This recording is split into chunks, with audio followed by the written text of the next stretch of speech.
and physical makeup. The very essence of us all. Hi, I'm Jean. And I'm Gene. And we are chromosomes. We decide whether to make you a boy or a girl. Girl! Boy. Equipped only with our map of the human genome, we are starting a journey of discovery of the magical mysteries of life and how sometimes the strangest things can happen. Only the secrets locked in our genes can explain how our clearest sense of male and female can disintegrate with a simple mutation in one DNA strand.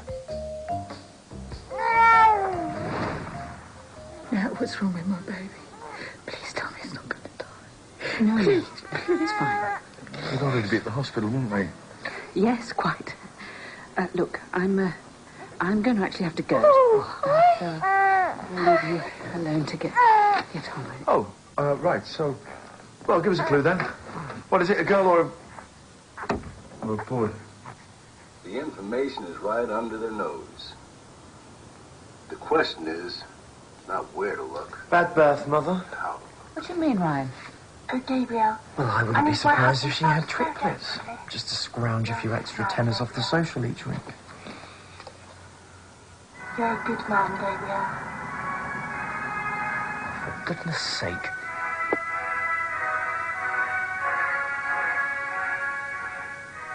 As I look around, whatever private troubles I have had, they are nothing compared to this ghastly war. I have been selfish, but all this horror has shown me the error of my ways, and I shall now cling tighter to all I have. Cling to my husband, cling to my son, cling like there's no tomorrow, and I'll never let go. And I will do whatever I must to keep them safe. Whatever I must to keep them by my side. You don't think it's a bit strange, do you? Come on, you're just looking for things to worry about. It looks all right to me. Your dad was a bit upset, but he saw how tired you were. I just told the rest of them that you wanted to feed. They all understood. What are you doing, love? I'm just spreading the news about our beautiful baby boy. I suppose Dennis was lucky, that's all. No.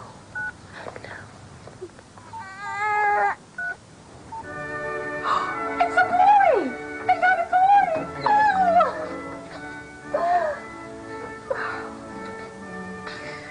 Oh, did you hear that, Frankie? Roxanne's had a baby boy. Mum's got all emotional about it. Oh, I haven't. I'm happy for them. You're not upset because of the baby, are you, Fiona? It's because you miss Mike. Frankie. No, it's all right. Frankie's just being open. You know, it's a mixture of things. I was just thinking about the day you were born, Tom. It was the happiest day of my life. Don't cry then. Fiona, I'm really sorry about mentioning Mike. I only thought...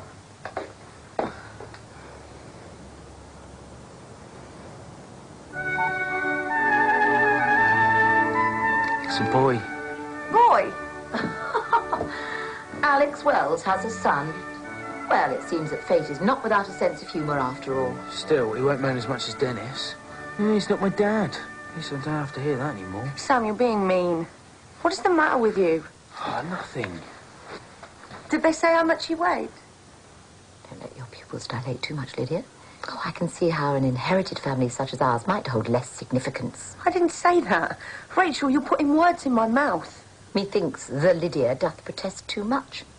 I wouldn't be too defensive if I were you. You've made it perfectly clear how you stand regarding Samuel and his family.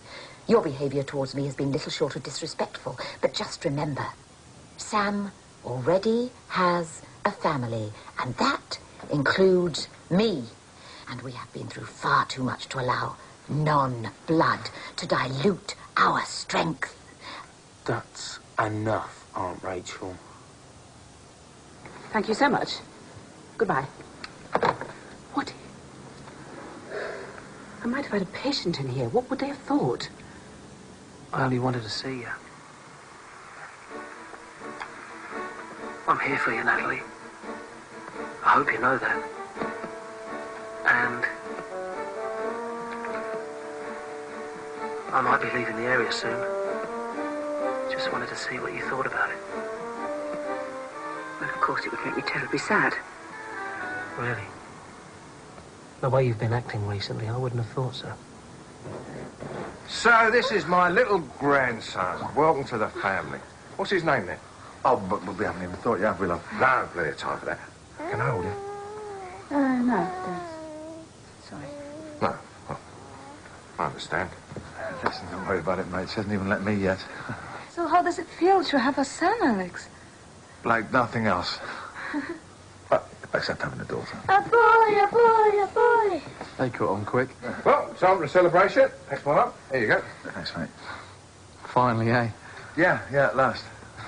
Bet you thought it was never going to happen. Dennis, you'll always be my son as far as I'm concerned. And, I'm glad that this little one has got you as a big brother. Oh. Let's have some bubbly, eh? Yeah. A fantastic acting opportunity for all involved. Can you get one of those in your pigeonhole, Rachel? Oh, why, yes, of course, Mrs. Brake. I'm just checking that the students have been properly informed. Tell me, has the play been assigned yet? No, not yet. Although they might have changed the system since last year after the scandal. Scandal? Mr. Dunderdale's Whore of Babylon caused a bit of a stir. As English teacher, I should have been informed earlier. Oh, it's open to all teachers. How unorthodox. Can a science teacher really much up to the expertise of one who has been trained? Do I dissect your creatures in biology? Well, Mr. Truelove likes my idea for Peter Pan already. Peter Pan? Peter Pan? Hey, thank you. Sign up to play in the play? All right. What's up, then? I'm waiting for Tom. Yes? Well, what's up? Everyone's so unhappy, Jimmy, and it's all my fault. It's been like living in a mini hell. You can always bed down with me, babe. The minute I set foot in that house, everything went wrong. Jinxed them all. And I know Tom hates me for splitting them up. Look, Frankie, you think too much. Anyway, it was sex that destroyed them. Everything boils down to sex. And someday, you'll learn it. Jimmy.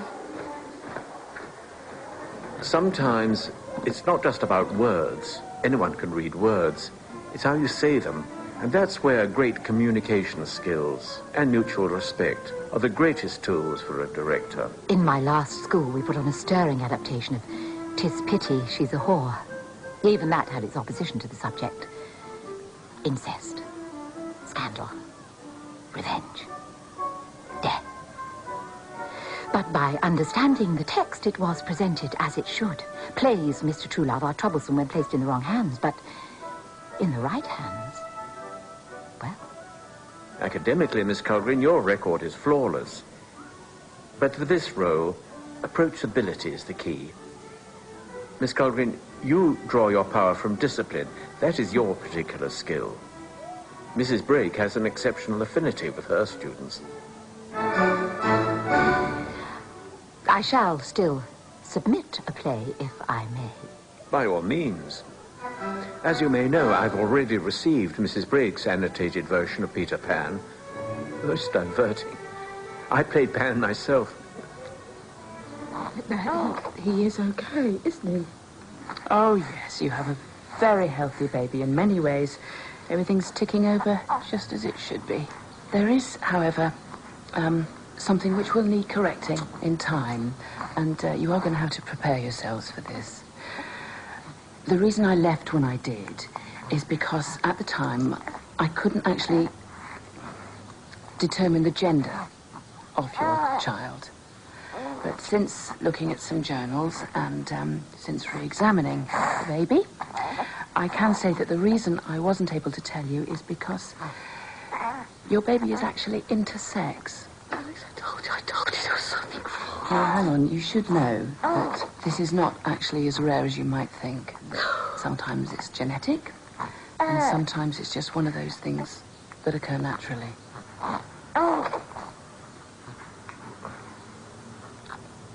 What do you mean, intersex? In most cases of intersex, it's the genitalia which is ambiguous. And it's still a little baby. And although baby does seem to have something there, it wouldn't be deemed enough, medically speaking. Well, who says? I mean, he can grow, can't he? Well, once we've understood exactly what has happened to your baby, then we'll be able to make the next move. Of course, in the old days, they used to operate almost immediately. But... Right. Now, Alex, come on, there's nothing wrong with him. He's just, look at him. He's just a tiny little baby. No, Roxy, I said it's going to be all right, and it's going to be all right. There's nothing wrong with our son. I mean, look at him. He even cries the same. We want a second opinion, Natalie. Yes, of course you do. I understand. And actually, I've already spoken to a specialist at Charing Cross. I should be able to get you an appointment right away.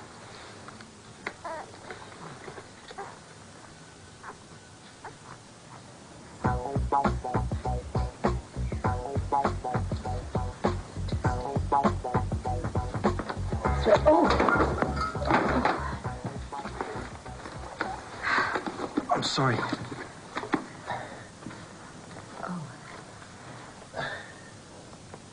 It's a kiddish cup.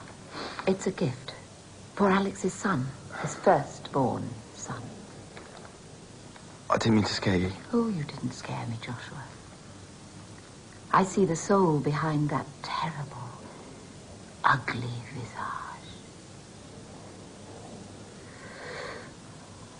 I feel your pain.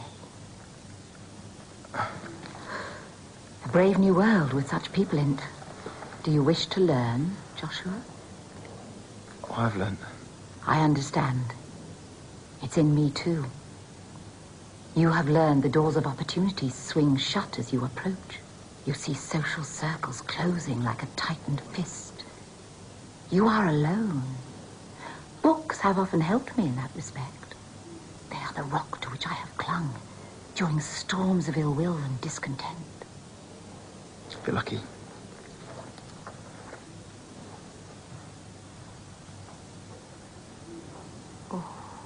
Monstrous. Do you know, the great thing about Peter Pan, oh, thank you, love, is that a boy or a girl can play him. Tinkerbell's the best part, though. I played her back in Argentina. I can never play Tinkerbell. Oh, Frankie. Of course you can. You're so kind to me and I don't deserve it. Frankie, what's wrong? It's all my fault. You and Mike breaking up, I made you hate each other. I curse. Oh, don't be silly. There are lots of things that stop people loving each other. Mike and I... Our candle ran out of air. I got in your way. Oh. All depended on us. Not you. Miss Doyle, Mr. Wells, congratulations. Oh, that's great. It's a kiddish cup. It's traditional. Of course, I had to wait to see whether you were blessed with a boy or a girl, but well, they say different things. This one says, Yeled Tov. It means good boy. Yeled Tov. Yeled Tov. Anna, what do you think you're doing, Alex? Amelia, I simply went to touch the child. Yeah, well, you know, touch something else's baby. Thank you. Rachel, maybe it's not such a good idea.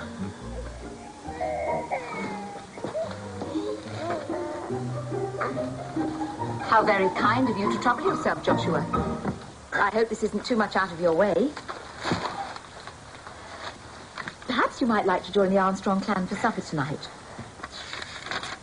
Might make a change to that halfway house gruel. I just came to give you this. Oh. It appears I have been abandoned to the lure of bright lights and fast food. My family are eating out without me. Oh, you brought this round for me. How kind. It's your book. You left it. Curtains down.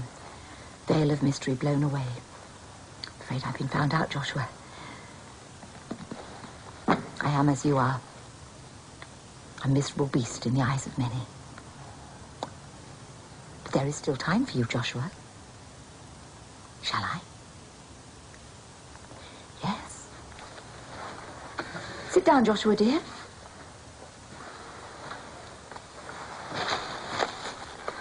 I shall teach you to read.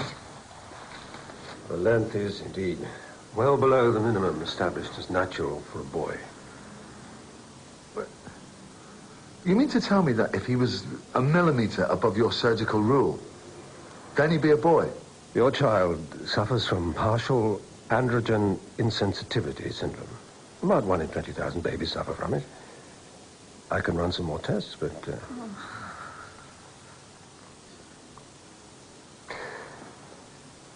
Now tell me, have any of you a family history of AIS?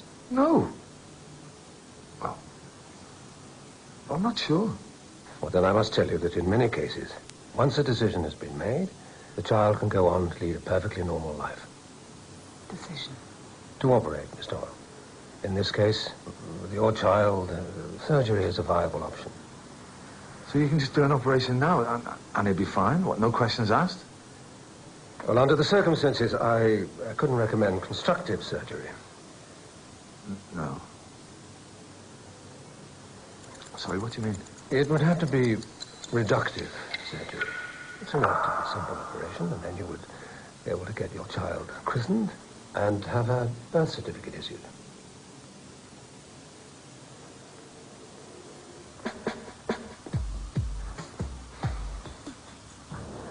Cross my name off, if that's what you're worried about. I'm sorry, Tom. You must hate me for being like this.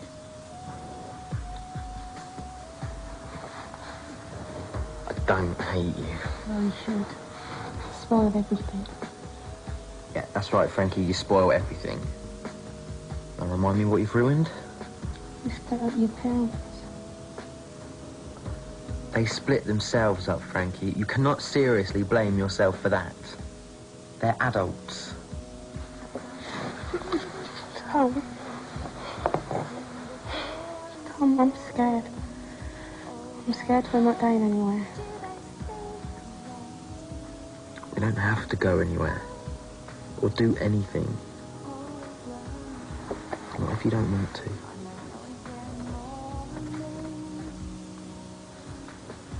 Well, Steph, I'd like to take this opportunity to thank you for your patience and your hard work with Duncan. I know it can't have been easy, and I'm sure you've done your very best. But on top of everything else, coping with a grown man, well, it's difficult. And heavens, I know that it really is a full-time job keeping any house clean. And what does Woody think about all this? Woody? Well, in matters between a husband and wife, his opinion counts as much as yours. Duncan, please. I do have patients to see. The rest of my things. Get Ryan to come back for them later. Oh, please say goodbye to everyone.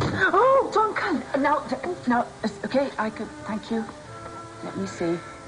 Oh, yes, that's quite deep. We're going to have to get you home good and quickly. Now, don't you worry, Steph. It's not your fault. These things happen. He's probably just a little overcome. Ow! It hurts. Well, come on then. Let's get you home.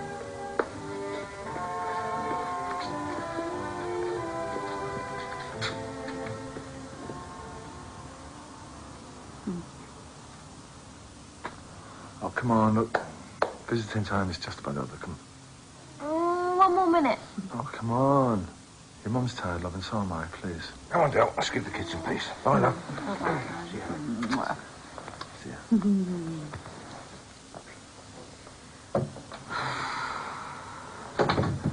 You all right, love? And you? Yeah, all right. Just been a long day, you know. Where are you going? I thought I'd get down to the hospital, get this sorted now. Oh, hey. Over my dead body. They're going to cut our son, Roxanne. Alex, he's going to go through so much. We could just make it easier. Come on. All we need to do, right, is make sure no one finds out and then see how it goes. Huh? Promise me one thing. Promise me no one will know. Oh, come on, look, just be our little secret. Me, you, and him. Look, it'll be hard, Roxy. But we'll get through it somehow. Hey, come on.